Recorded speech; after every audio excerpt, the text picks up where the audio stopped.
mute everyone just in case you're not on the way in. Excellent. We are filming this meeting, but feel free to be either on the camera or not. Oh, I need to mute my YouTube, otherwise I get an echo. But welcome everybody. I think that's everybody loaded in.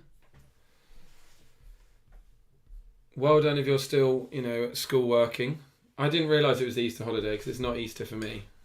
So I don't think that anyone should be off school yet until I am. But if you are enjoying your spring break already, then thank you for being here and devoting so much time to your passion for music education. If you are still teaching until Friday, then I feel you, and it's not long to go. But those people that are already off have got that extra Easter Monday they've wangled. Did you notice that, Liz? Managed to. I love that idea. But I'm happy. I'm happy to go a week either side of Easter. I'm happy. Yeah, it's quite nice, isn't it? It's a little focus in the middle. So yeah, as I say, feel free to be on or off the camera. But it's always nice to have a quick wave from you. But maybe you can do that later on.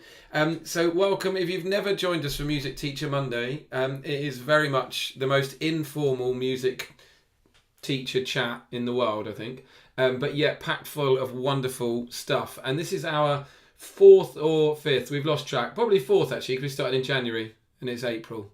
So there we are. It's the fourth session, and it's been great just to gather music teachers together.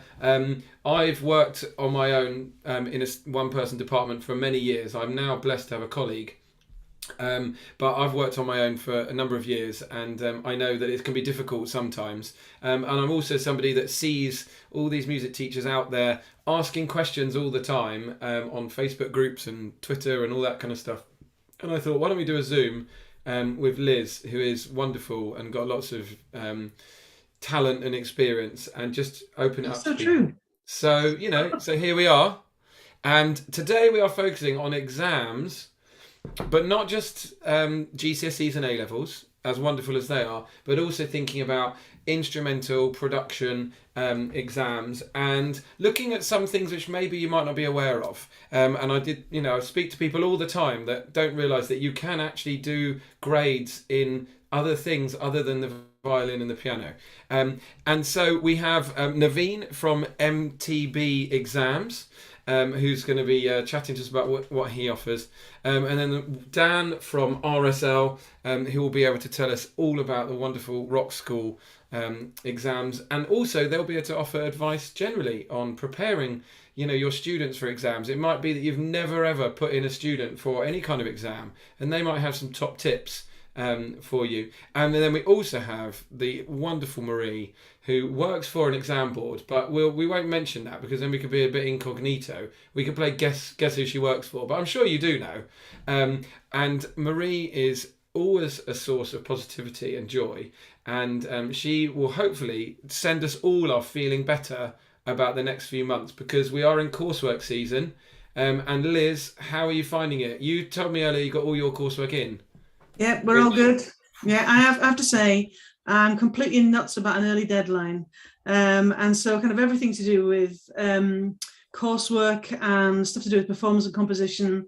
I'm a massive fan of getting things in early, looking through everything, checking you've got everything. But also it's, slow and steady wins the race. It's something you can't rush. So that creative process and that process of becoming a better performer, it takes time. So these things can't be rushed. And so I'm a big fan of just letting work come in good and early. So we have a Feb half-term deadline. And then we take a look through everything. And then we say, right, if there's anything else that, we could, let's say a student hasn't made a particularly good job of something. We say, feel free, a bit like the MTB approach, is feel free, let's have another play and let's have another go at doing this. So that you can show the best of you. So we are a bit of kind of early deadline mad. I mean, it's been harder this year than usual because of just kind of like cranking back into normal and getting those systems kind of back to normal from where we were when we were working in bubbles and lockdown. But, we've kind of got everything in, and I'm happy where we are. So have you filled in all the forms and everything? Yep.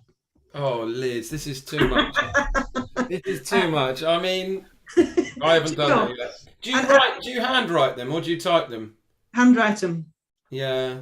And well, what we have, right. There's some boxes on some of the sheets that you fill in where you are saying kind of general approaches, that type of thing. So we will pre-fill those, but then the thing that's specifically about that individual student's work, that's always kind of handwritten and personalized, no generalizations. No, yeah, I spend time on that. I think that's quite important. Yeah, and I think as well, our feedback that we've had from our examiners has always been that it's informative, and if it helps an examiner understand a student's work a little bit more, that can only be a good thing. Do we think it's going to be a bit different this year? Are examiners being told, to be extra nice? Marie, what do we think? Well, it depends. Moderators. Moderators, yeah. Examiners would be for A-level music. We're examiners because we mark it from scratch. It's externally assessed. But for GCSE music, it's our moderators, and moderators don't mark from scratch. They're checking your work against the standard. They're checking your marking against the national standard, and that's done every year based on that year. So in general, the reassurance is there naturally because standardization takes place every year. The standard is set by each exam board in their room of all of the moderators together, although it's virtual this year, which is interesting when it comes to PA systems in one person's house, not necessarily being heard over Zoom, etc. But that we'll cross that bridge when we come to it at the end of May. But no, in normal, usual years, standardization we look at that cohort and what their output has been. So there is a reassurance in advance anyway. But this, it's not that we're being more lenient, it's that we are fully aware of what all the kids have been through. For my particular exam board, and I'm pretty sure it's the same for all 4 of the main English exam boards that do GCSE and A-level music. Our moderators are, if they're not currently teachers, they were very recently teachers and heads of department, and all the way from NQTs up to about to retire, huge levels of experience and breadth of experience. So we're all on the side of the students. What I will do is put a link to the blog that I wrote about the advanced information, which is about the listening exams really, but there is a statement there that the wording that exam boards are allowed to use about grading and grade boundaries being the approach to grading for summer will be a transition year that recognises disruption, provides a safety net. Return to results that are in line with those in pre-pandemic years won't happen until 2023. But I will put a link in the chat to that so that people can see the official. But the idea is, yes, we know and Ofqual know, and we're allowed to know that this year's students will have had it tougher than previously. So it's not that we're being more lenient. That's not the language we're allowed to use. No. But don't worry is what I can say. I think we mustn't worry, must we? Ever, really. Any year. You just got to, and I've had some dreadful experiences where you get coursework and you're like, oh gosh. And you can't worry about it, and they'll do what they do, and you have to just do your bit. But Liz, going back to what you were saying about your filling out the form, so what kind of thing, because someone asked me this today, someone messaged me on Facebook and said, what kind of thing do you write? And you were saying about kind of almost like it's kind of like justifying why you've done it, isn't it? Yeah, so basically what we always do, we've got a kind of like pattern of, you kind of start to draw together the ways in which a student's work has been successful. And then you say, right, but there was room for this. So, for example, there may have been room for development of ideas. There may have been room for just thinking about, let's say with composition, how dense the texture is or how people have voiced things. So there'll always be kind of like things like that. And there'll be things like, or there was an opportunity in the central section to have developed the melody more. While there's a harmonic change, there isn't a change in terms of these other things. There's 1,000 things you can say. So what we always try and do is go in with what's been produced that's positive, if you see what I mean, and how it's met the brief in particular. So we're big fans of working to a brief of some kind. And then just to say, these are the areas in which the students didn't fully develop their work. And let's say, I mean, we were marking, in fact, this afternoon before I came on this meeting, and we were looking at, say, for example, a songwriter, and a song hangs together beautifully, but the string writing that this candidate has done to go with it isn't something that kind of quite works. Sometimes less is more.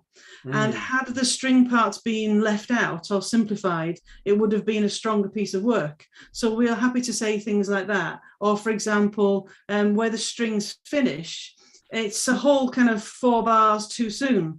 Or, for example, if the strings haven't resolved at the start of a new section, something like that.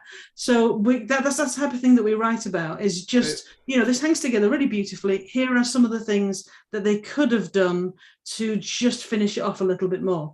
And then the other thing I would encourage people to do is, if you just have a piece of knockout work that you just, the kids kind of knocked it out of the park, is don't be afraid. If you think it's worth full marks, then say so. Don't always be trying to find fault. If it's an absolute cracking piece of work, then say, this hangs together beautifully. Don't be frightened of that. The place I find hardest to write about, to grade, is if a student's work is quite weak and there are a lot of mistakes or a lot of kind of poor judgments as in composition. Sometimes I find it difficult to say, right, where do I place this? And that's why we always do the positive build first, if that makes sense. So, what's the cohesion here? Does the thing hang together as a whole? Are there some serious misjudgments which stop it from hanging together? And that's how we begin. I could talk about it forever, but I'll shut up. Well, we could listen to you forever, but that is really good advice. And I think it's that whole thing, isn't it? Marie said about being positive. We want them, students to do well. It's about looking for what's there. Often students are worried, thinking about how to gather marks. Am I going to lose marks for this? Or, one boy said to me the other day, if I don't have a drum kit, will I lose marks? And I'm like, well, if it's a rock song, maybe. But yeah, Dan, you've got your hand up. It's very civilized. Go for it. I do have my hand up. Well, I think if I don't put my hand up, Marie always gets in first. So, it's interesting all they talk about the positive build and looking at what's the areas of strength compared to the areas of development, etc. Because it was one thing that that we at RSL Awards have focused on quite a lot. So just widen it beyond the scope of GCSE and A level, certainly within our VQs, our vocational qualifications, when we're moderating that sort of stuff. Our EQAs are very careful to identify the stuff that is there and to make sure they're marking positively towards what is there, and then making sure that actually, taking that to its full conclusion, when you've got a piece of work that's a pass, a merit, and a merit across the different units, we will end up giving a merit for it rather than going, well, it can only ever be as good as the weakest piece. We always look at the most positive. And then the other thing around the graded space as well, which I think is really useful if you're working in a school and looking at how you can kind of use the graded exams to help prepare students for GCSE, A-level, VQ, and just wider musical performance, and getting used to the whole process of assessment, is that the digital mark sheets have been taken down to a numerical sheet and then very simple comments at the end, which is what went really well and what will be even better next time, to make it really focused on on celebrating what's good and then targets for what they can do even better next time, because that fundamentally is what we want to do in the world of music education, I think. Yeah. So, let's just take another direction then and bring in Naveen because I think if we can learn a little bit about what you guys do, and then people might have questions. So, Naveen, do you want to just introduce yourself? Tell us who you are and what you're all about at MTB. So hi everybody. Firstly, thanks for having us all. Thanks for planning these things, and thanks for running them. It's such a great thing to do to make people not feel like they're fighting on their own in a corner. So thank you for hosting these. All right. And for myself personally, I'm a pianist who has taught piano on and off peripatetically, privately, whatever, for the last 26 years. I've taught less in the last couple of years because I've been more piano, got to assistant MD in Amdram. Amdram turned into Pro Theatre, and theatre turned into kind of choruses turned into choirs. And so now I run a lot of choir work, and I'm based in London, and I do a lot of choiring. So since my daughter was born, I've just been choiring a lot. So that's me. And 2 years ago, I came across MTB at the Music Drama Education Expo, which I see some of you have been at, having seen Florence's water bottle there that she got in the bag, the goodie bag from last time. Yep, there it is. I had them on my short list to kind of go and explore. Who are these upstarts? Like, who would bother to try and get into this marketplace, which is so, there's a culture and we all know what it is. So I went along and I had a chat with them, and once I started to understand what they were doing as an Indian citizen, as an Indian who lives here and has lived here for most of my life, I was just fascinated by the potential for what would happen with the system like this. So I got involved, and which was really helpful at the beginning of the pandemic to get a new job. So that was nice. So as a freelance muso, MTB, the idea that all of you are talking about today, that you understand fully well that there's a process that's absolutely reliably acceptable to the whole world, that a student can record some work, have it sent off to an exam board, have that assessed, and have that come back. And why couldn't we bring that technology and that idea to the world, as Dan put it quite well, to the graded part of the world, with instrumental and vocal tuition? And so the people, all of us at the senior end of MTB, have all been teaching for decades and decades, and the guys who set it up. So this is not me. I have absolutely no right to claim any of the level of input of this. I just get to do the fun and go out and speak to people bits, which is what I like doing. But the guys behind the board, they went out and they said, look, we're going to do it. We're going to set it up. So they did, and that was 10 years ago. And then 3 years ago, we launched our first official off-qual regulated exams, which then meant that we could join Dan at the big table with the other three boards that we haven't talked about yet today, but yeah, sure. So then what that means is I think we now have 27, 28 instruments that are examined from pre-grades through grades, and now 10 of them have performance diplomas at 2-level associate and licentiate. And the whole process is, I think, a little bit useful in that a student can be registered at any point on any day at any time. The student can then prepare and then record on any day at any time, whenever, and up to a year past the point of registration, if the student feels the need to be a total perfectionist nut and re-record and re-record and re-record and they totally can. They can re-record until they finally decide they want to hit the submit button. Their budget and your sanity, balance that out and get it done.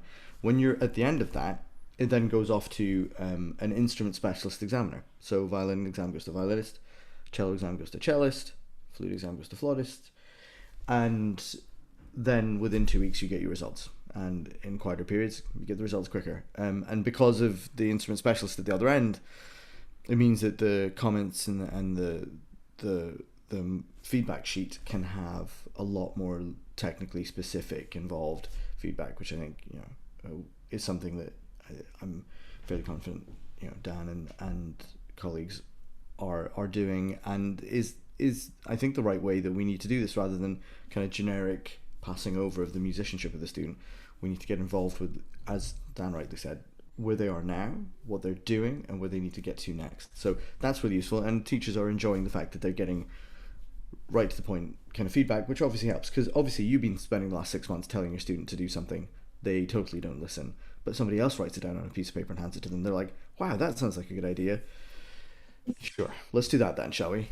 So it's that thing, but that's where it is. So you can register for an exam at any time, you can record it at any time, and then you can submit it at any time after as many number of re-records as you want within a time frame, and then you can have the instrument specialist examiner at the other end. But the difference then becomes that I guess the exams are a little bit cheaper because we don't have a site to take the student to. The impact on the families is greatly reduced because they're not taking a half day off work to go pick up the kid and take them to the exam centre.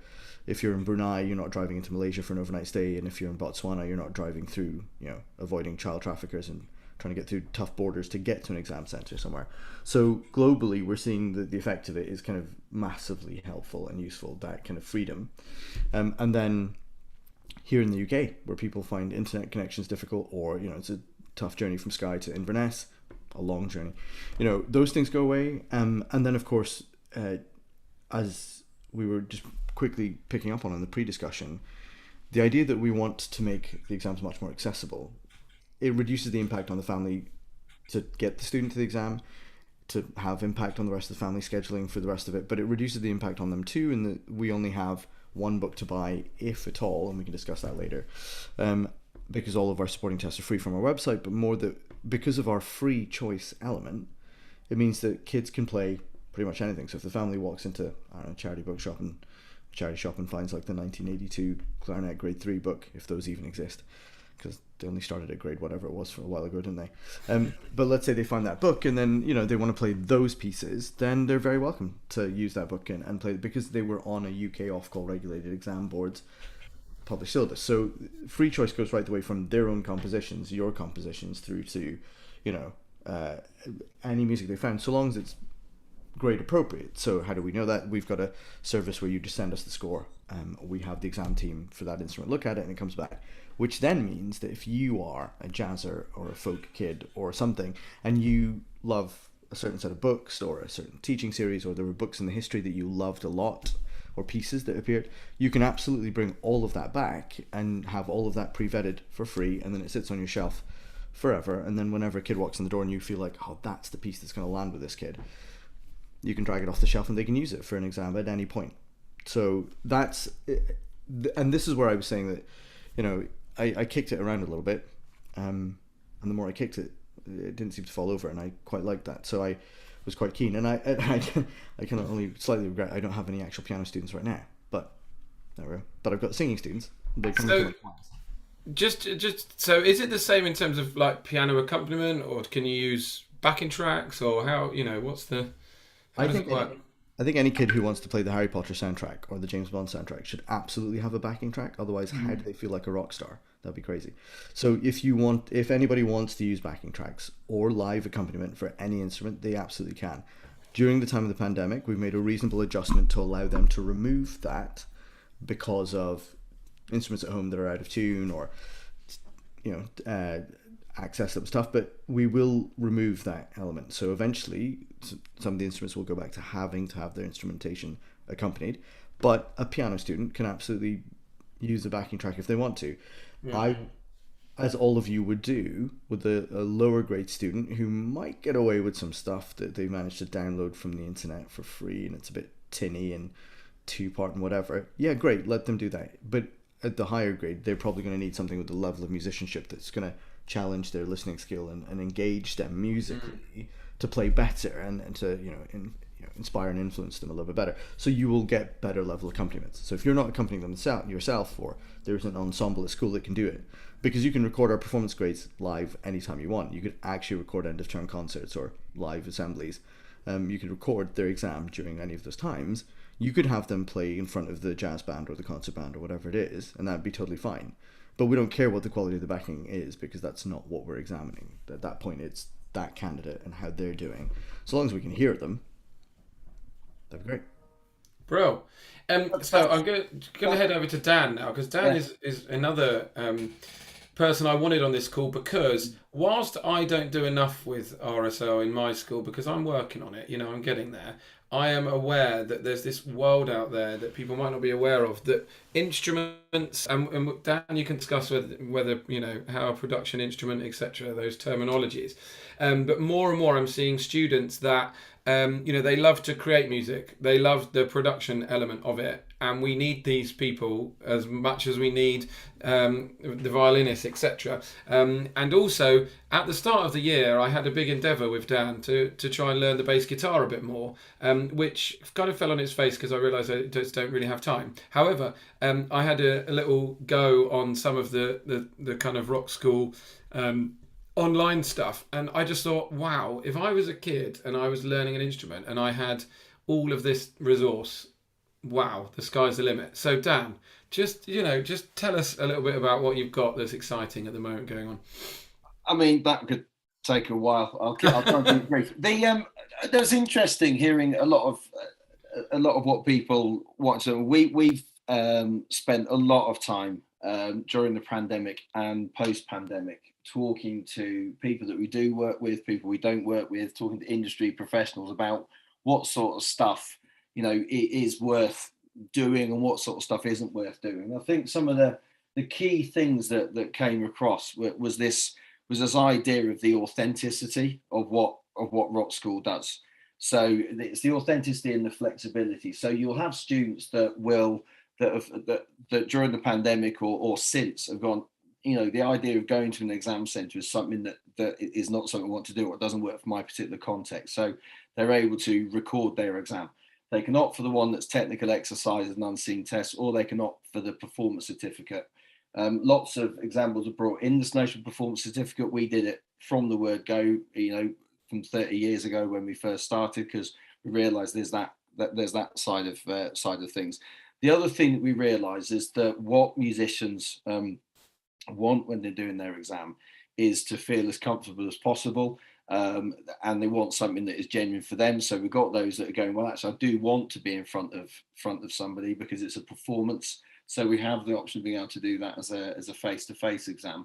The performers don't necessarily need to go anywhere, because the examiners can come to you in your venue should you want to do it as well. So we've got the public exam centres and the private centres. We've even got the live streamed option, which is pretty unique, where actually the candidate can still go, well, actually leaving the home is going to be a bit awkward for me. But I still want to do the kind of the full graded exam, where they got the examiner and that immediate impact, that immediate interaction. And we had some great times when we had sort of like somebody in Hong Kong kind of signing in to do the exam. The examiner was in Denmark, and it was all being monitored from head office in Southwest London, which is brilliant to see kind of how the truly global kind of offer really worked. So yeah, and then in terms of the backing tracks, we make sure that we've got the option for doing all the free choice pieces, so that students, if they want to pick tracks from elsewhere, they can have it pre-approved. They can select from regulated exam boards to submit those as part of their exam. But we do also obviously make sure that with our repertoire that's all contained in the books, that it's got the professionally recorded backing track. So from day one, they're performing with a professional backing track. So they're getting a properly authentic and high quality experience from day one as part of the experience. Equally, of course, there are tracks in there that are designed to be for solo instruments, so they do that. And if they've written their own composition, they want to submit that, and it's got particular instrumentation, then they can do that. And likewise, there are pieces where in our classical violin syllabus and our classical piano syllabus and our vocal syllabus, you can actually go in and you can perform with a live accompanist as well. So we've tried to make sure that when they're practicing at home, they've got access to everything they need, and they can consistently work towards their assessment point, whatever that might be. And they can also choose to go to the exam with a recording that comes with the track of say the piano accompaniment, or they can have a live accompanist if they want. So that's kind of an overview of the graded space. I think that the things that we've brought out over the last 12 months, we've sort of moved into the classical world. So we've traditionally known for doing guitar, bass, drums, acoustic guitar, ukulele, vocals, piano, those contemporary instruments. And I'll talk about music production in a minute, because that is what you teamed me up for.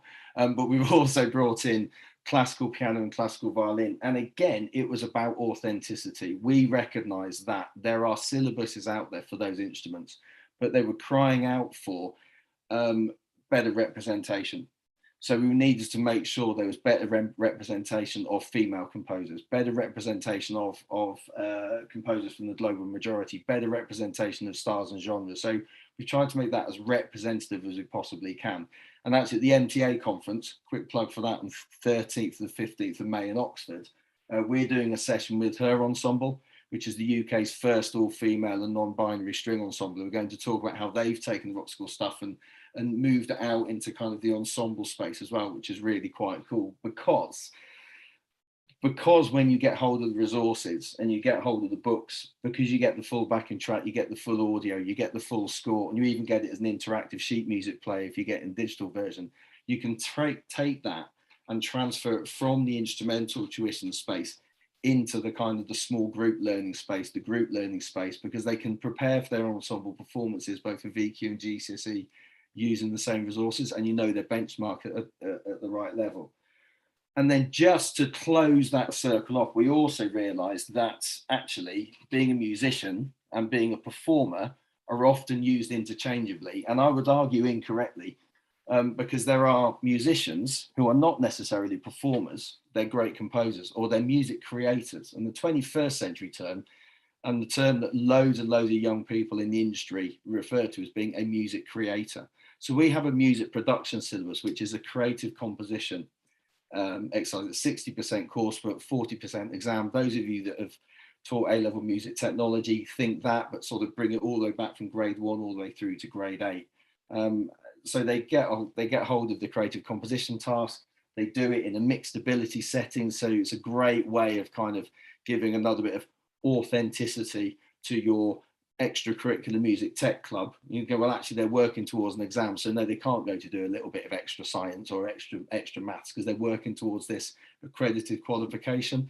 And then all they do is when they've prepared that work, they book in a time with us to do a remote invigilated session. They upload that work, it's externally assessed, and then they download the assets to do the listening paper. And the listening paper is designed to test the same sort of skills you want for a musician. So, and then the theory is to do with mic placement. It's to do with how to use various bits of hardware, with the idea that anybody that's gone through the music production route can recognise and celebrate the fact they're a music creator at the same level as, say, a grade 4 violinist, but you can drop them into a live recording space and they will know the way around and know what to do, which is a great way of adding a little bit of extra stuff for your singer-songwriter. It's a great way of enhancing what you're doing at grade 6, 7 and 8 for those musicians, or indeed the technicians that are working on the school production. They can kind of use that towards their music production exams as well. So I think if I was going to summarize what where we are, what we've done, obviously we've got the curriculum side of things across music performance, composition, technology, business. We've got the graded exam suite in the contemporary space, but even contemporary, it's kind of much more broad. I mean, Naveen highlighted the fact that a musician probably doesn't think about what style they're performing in necessarily. So they might do a bit of jazz, a bit of musical theatre, a bit of classical, a bit of folk, curate all of that into your graded exam. And it may have more of a lean towards classical, or it may have more of a lean towards contemporary. And then, of course, they can do that in a live environment, or they can do it as an offline recorded environment. Essentially, to make sure we can create as many flexible options for somebody who is a musician to engage with the rock school stuff in order to demonstrate and get awarded for the fact that they are a musician. I think it's probably how we would summarize that. And there's also really quite a cool app as well, which I will happily bang on about for as many hours as anybody would want. But I'm not going to do that just now. That is great. And I love what you're saying about the kind of the creators and the composers, because I've said this a few times recently. How often on options evening do we say, do you play an instrument? And then we don't actually say, do you like composing? And that's so important. I've got a boy who sits on Soundtrap every Monday. He asked if he can stay after school for an hour because he can't get picked up, and just create stuff on Soundtrap, and he just kind of sits there and does it, and he kind of said, oh, it's a shame I can't do music GCSE because I don't play an instrument. And I'm like, well, we can learn an instrument, come on. And so he is going to do music GCSE, and I've just kind of, it's so important that we're asking them, can they compose, can they create, do they enjoy it? So if you're trying to recruit students and you're telling them all to be grade 5 on the violin, then don't do that. And secondly, ask them if they create music, can they compose. It's 30% of it's the same amount, and it's kind of a bit of a no-brainer. The other thing, which I won't go back to you to explain, Dan, but you do like a theory stuff as well, music theory, and I think that's just really interesting to point out. And there's great books, great publications. So it's just another, those theory books that I've used in the past. Some of them look a bit tired and ragged. So if you're thinking about theory, then look no further. I've put a link to Rock School. But yeah, it's all. I mean, providing options, as you've said, is important. Think of us as we're the awarding body with the example, but then we've got this whole other kind of publication side which you can just access and make use of. And then the idea is really you get engaged with that repertoire, and then it just sort of almost by accident leads to the student being ready to take their exam, because we don't believe, and Navin has exactly the same attitude to this, is it's not a case of I'm going to do this in order to get to grade 2, then grade 3, then grade 4, then grade 5. I just want to be a musician, and I want somebody to reward me for being a good musician and for developing as a musician. And that's at the heart of what we do. And I think it's at the heart of what MTB and the heart of what Marie's exam will do. Mm. Yeah. Now, we all know which one that is, but we'll play the game. We won't mention. So brilliant. So that's great. And I hope that, you know, if you're listening to this either live or listening back, just explore options for your students and, you know, get in touch with these guys and they'll be able to help you explore those options. Now, Marie is Miss Positive, Miss Full of Ideas, Miss Smile. So we've got lots of music teachers out there, and they're losing their hair and they're stressing about exams and coursework. And then you've got people like Liz that are just kicking back. She's got it all in. She's sipping Prosecco before the day's out. And before the day starts. Yeah, exactly. So Marie, cheer us all Yes. up with some, give us some top tips, give us some positives, give Right us then. a reminder of why we do all of this stuff, you know? I can do that. I just want to pick up on, I mean, James and I and Dan, all very much of the same opinion when it comes to don't turn students away from your GCSE music classroom because they don't play an instrument. Not a single one of the exam boards has that as a requirement. It just isn't the case. That's a massive myth that I like to bust in capital letters all the time. When we were writing the new GCSEs at my exam board, obviously all 4 of us have the same requirements, the same subject conditions and stuff to stick to, but we were very particular in making sure that the computer musician could use their music production skills as a performance. When I was a teacher, before I knew Dan existed, I would use the Rock School syllabuses as resources to back up what my students were doing in the classroom.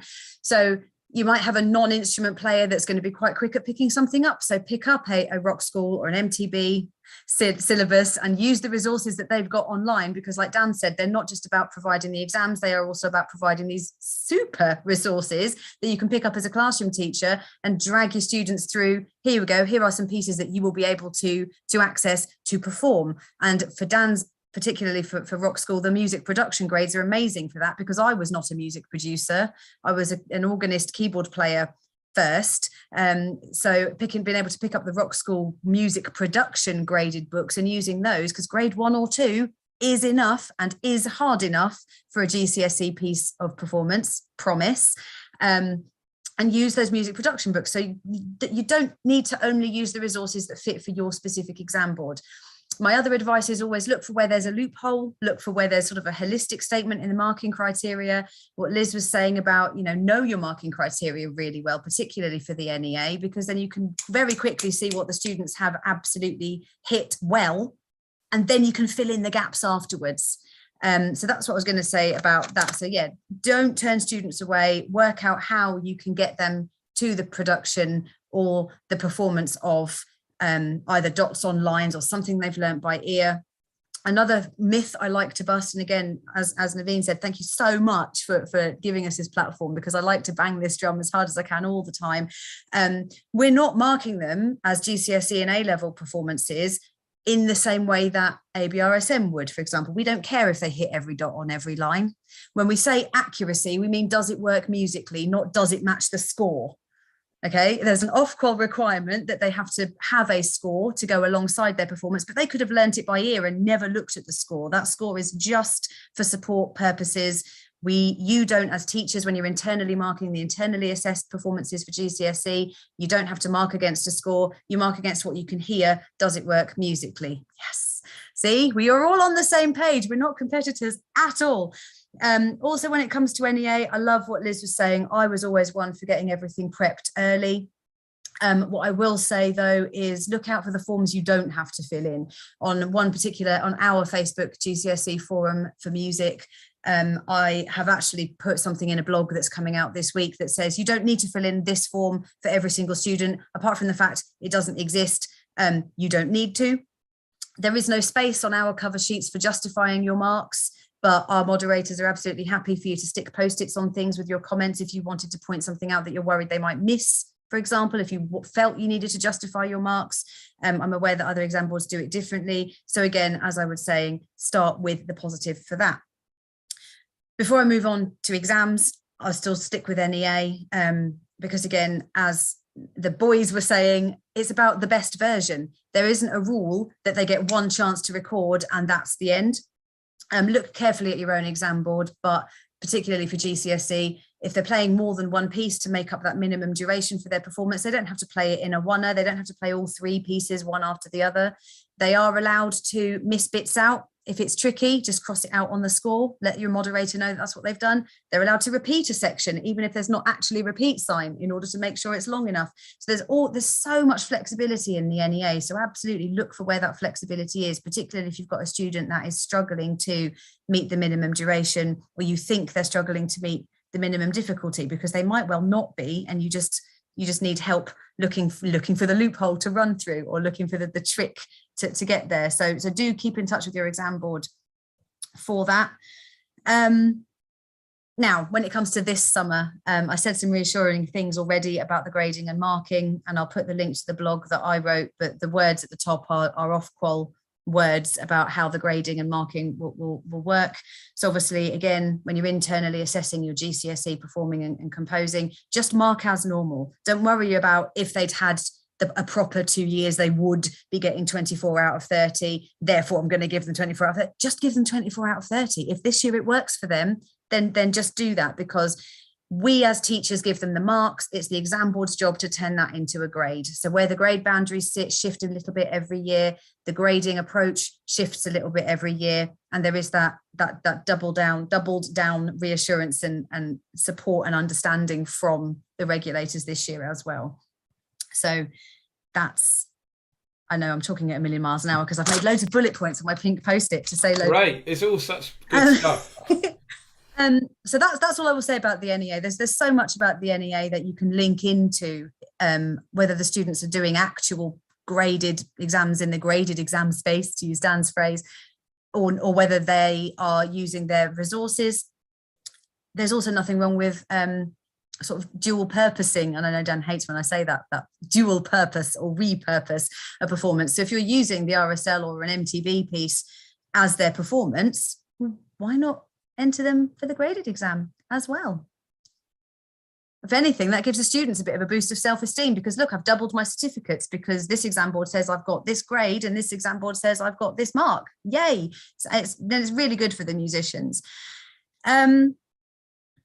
I'll pause there in case anyone wants to butt in about any NEA or coursework prep, but then I can rattle through some listening exam tips if you wish.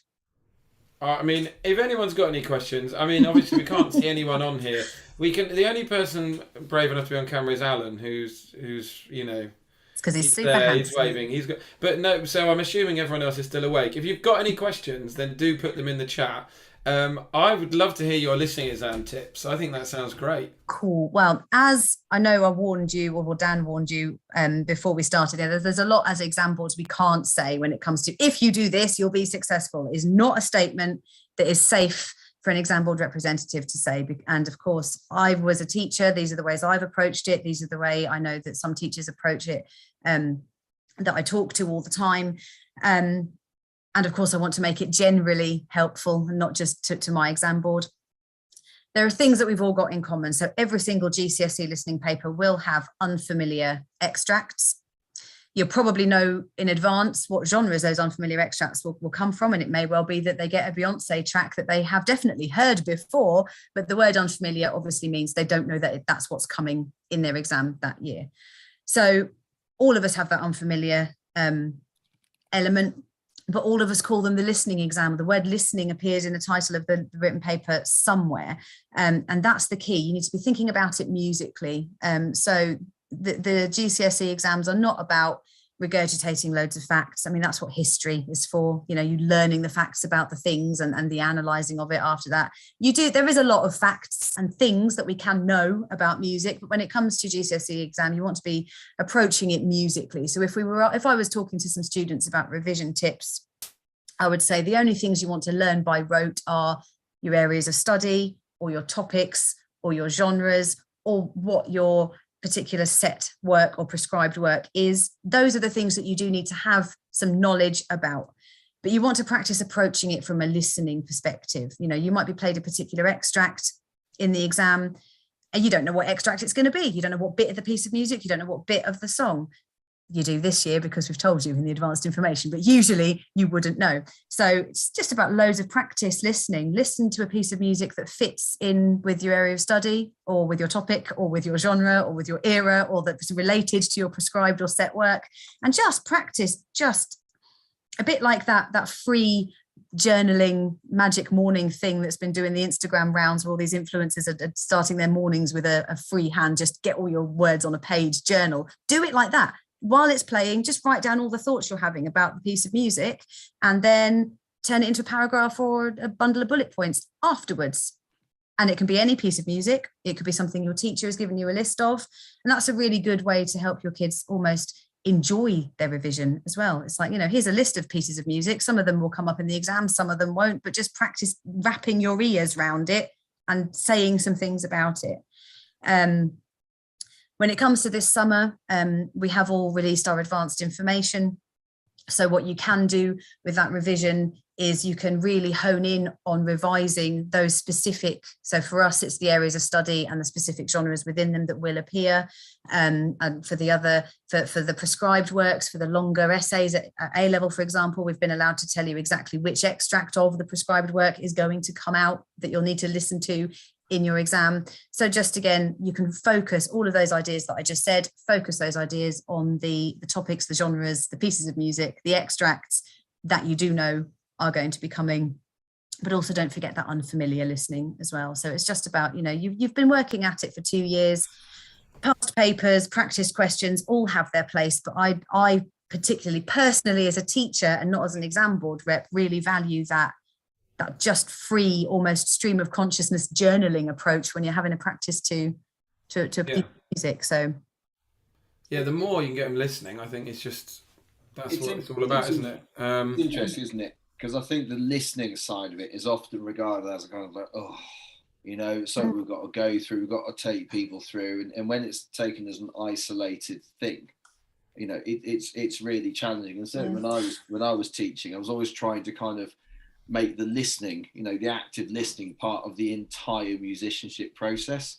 So when you are learning how to play a piece, you know, find out who wrote it, find out what other stuff they wrote, find out what sort of things are similar and different, find out who their influences were, find out whether they've drawn a little bit of classical from here, a little bit of stuff there. And I spent a lot of time drawing the parallels between the fundamentals of music that are extant in, you know, that transcend all genres. You know, the similarities between the 32-bar song form and the sonata form, it's not a massive leap between those two things. And just little things to kind of help students do that. But they do it through actively, practically making music. And I think that the worst thing that we can do, and I will absolutely bang my drum about this as an instrumental exam board, is just preparing the student to play a piece in order to do an exam. We are doing students a disservice if we teach them in that way.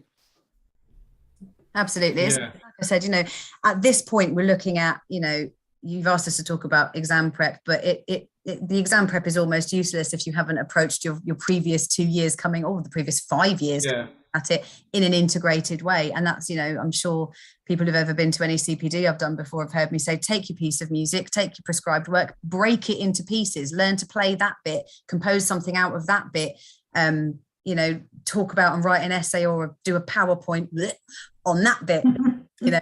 So, and it's all about integrating it, just immersing them in it. And there are merits to, like I said, doing a practice question or making them write a bullet point for every musical element, but that's where it becomes onerous, that's where it becomes tricky. And while Dan was talking as well, he always does this to me, it sparked me thinking something else, is that the terror of theory is unnecessary. Yeah. You know, It's nice to have, and I would love it if every one of my GCSE students could read music. We need to remember that reading music doesn't only mean staff notation. It could be chord symbols, it could be tab, it could be the names of the chords, all of those things count as notation. And when it comes to GCSE and actually even A level, all they need to be able to do to get past that bit that is mandatory because it's part of the subject content, thanks to DFE and Ofqual, it is there and it is worthy being there. You know, we are a Western classical tradition country. Of course, our English GCSEs would expect us to do that. It's worth 9 marks maximum in the GCSE for our exam board. And all they need to be able to do for that, it's not about dictating the notes on the line either. It's about which bar number does it get louder. All they need to do is be able to count to however many numbers of beats there are in a bar and work out which bar it is, for example. So it's about defining what reading music is.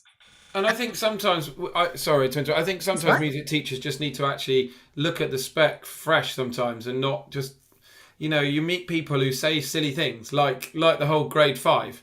And like we only have them. I spoke to someone just the other day who said I'm struggling for numbers because not enough of them have got grade 5. I'm like, okay, well there you are. What are you talking about? And I did it in a nice, gracious way over Facebook Messenger. But I think that's a really important message to get out. And like, actually, if you've got a student, like I've got a student that I teach, and this student is going to struggle to get any GCSEs really at all. Because of loads of things, but fundamentally he's in school, and when he started in year 10, I was like, well, yeah, of course I'll have him do music, because his target is like, can you get him anything, basically? Can you get him something? And for that kid, you know, he's gone on this journey. Now he is now playing a grade 4 drum piece. That's what he did today, because I looked it up. He was getting lots of zeros in his exams, and then in the last mock he got 21 out of 80, which is quite good. And it's like, actually, he will get a grade, and possibly he won't get many GCSEs, and that's a positive thing. Just as much as boy who is grade 8 on the guitar and can play everything and can write stuff that is amazing, who will get that. And it's like we just need to open it up, don't we? And I'm conscious of time and the fact that we are all just so passionate that we could talk forever about this. But go on, Naveen. You had your hand up. Just it's so nice to sit in a room and talk about happy, powerful, positive music making, and the outcomes are just some kid that's playing some music. Tick a box, move on. I just remember there was this will never go away. I studied piano at one of the boarding school places where you do that in this country, and there was one evening, so I won't say the name just in case people get annoyed about it, but there was one evening where 7 of us were in a room with 2 grand pianos back to back and a bunch of other instruments. We're like, let's play a tune. All of the kids auditioned to get into the school. Grades, we did those a while ago. You know, everybody could play. No, they couldn't. We were just all performing monkeys who could knock down notes when we were taught how to do it, and we practiced them for thousands of hours. But when you then said, just make some music, we had no idea what to do, and 20 minutes later, the 7 of us hadn't produced a single thing because nobody just knew how to follow sound, and that was heartbreaking. So I loved everything that Marie said about get excited by the piece of music, stop preparing for an exam, and just prepare for the music. Just do the music, and that'll cover off all of that stuff. And it's great to see RSL and what we're preparing that's coming in terms of taking the fear out of the word theory and making it a very practical outcome, practical targeted thing. So the sound informs the knowledge of the object, almost, Kodaly style thinking. But anyway, I just wanted to be like, I'm so glad that you're all talking about just celebrating getting young people doing music, and then we'll just cover off the bits of paper behind them and get them double certificates. That was brilliant plan, Marie. Bro, no, thank you. And well, I'm conscious of time, and Liz and I haven't said much today, which is great. But it's just been wonderful to have you 3 come on and chat, and we're all in the same boat, aren't we? We are all after the same thing, which is for young people to be doing stuff musically. And I say, whatever exam board you're doing, wherever you're at, don't worry, don't panic. Just look at what can you do to get more students involved. I mean, Dan mentioned kind of vocational pathways, and then obviously with the MTB exams, it might be this is the thing that's going to help in your setting. And so please do go away from here, and if you've got questions, get in touch. And just there's one I can answer if you like. Pardon? Karina's just asked a question in the chat. Oh, Answer really quickly. I'm If going to take on you don't mind. students. We've got 3 minutes. But I'm worried about their ability to notate their compositions. What would your advice be? Well, first of all, you don't need to notate your compositions necessarily, would be number one thing. Absolutely right. Because the word notate doesn't necessarily need to mean traditional Western notation. And in fact, the words for all exam boards are to provide a score, lead sheet, or written account. So again, check specifically with your own exam board. But for ours, written account it's not a commentary about what their thoughts and feelings and decisions were. It's to be in place of a score. So seconds 0 to 3, the drum beat starts. Seconds 3 to 47 is when the melody's playing. This is where I put the ukulele. This is where the drum beat starts. This is when the vocal melody comes in. So they could write a literal description to describe the piece of music. There is absolutely no assessment value attached to the score that they hand in for their composition. It is only to authenticate that the ideas are all theirs. And it could be a graphic score, it could be a print screen of GarageBand, and then they could whack it on a Word document, print it off and write all over it. There's exemplars on our website if you wanted to have a look at those, but they don't have to notate their compositions at all. Brilliant. Now, Karine, I hope I'm saying it right. If you're a new teacher, then please do get in touch. I've put my email and Liz is going to put hers. Part of the motivation behind us doing this is Liz and I are both involved in Music Teachers Association, MTA, which Dan mentioned, the conference. And, I really do recommend, especially if you're new to teaching, please do, join MTA, look into it, because it's basically a supportive network of people that just want to help. So, but we've run out of time, and so I just want to thank our three speakers, Nav, Dan and Marie. You're all wonderful advocates for all that you do, and I know that you will stick your email address in just in case anyone wants to get in touch with you. And thank you to all of you for being here as well. Some of you are on your holidays, and some of you might be watching this back. I hope that you've got the idea that we just want kids to be doing music, don't we, and getting involved. And there are lots of pathways. For some, it will be certain routes. For others, it'll be a different one. And you've just got to find what's right for you. And that's the same when it comes to choosing exam boards and all of that kind of stuff. So, and if we've helped one person today, then that's a good thing. If we've helped 21 people, those that are left, then even better. But Liz, I hope you have a lovely break when it comes. Yeah, I'm really looking forward to the conference. Yeah, we've got the Yes. MTA conference. Yeah, So if you're yeah. not a member of MTA, join and then come to the best conference in the world, and you'll see us there. And our next Zoom is Monday the A very 9th good one. of May, which is quite a long time away, but it's just before the conference. So maybe we can do some top conference tips for that. But in order to keep within the hour, because I do like to keep the time, because I don't want you to be sat there thinking, I wish he'd all shut up, I better finish. But thank you to our speakers. Thank you to my wonderful partner in crime, Liz. Please get in touch with us if you've got any questions, however big or small, please ask us. The conference is the 13th to the 15th of May in Oxford. So yeah, get involved in MTA, and I will see you all very soon. Thank you very much. Bye for now, everybody. Bye.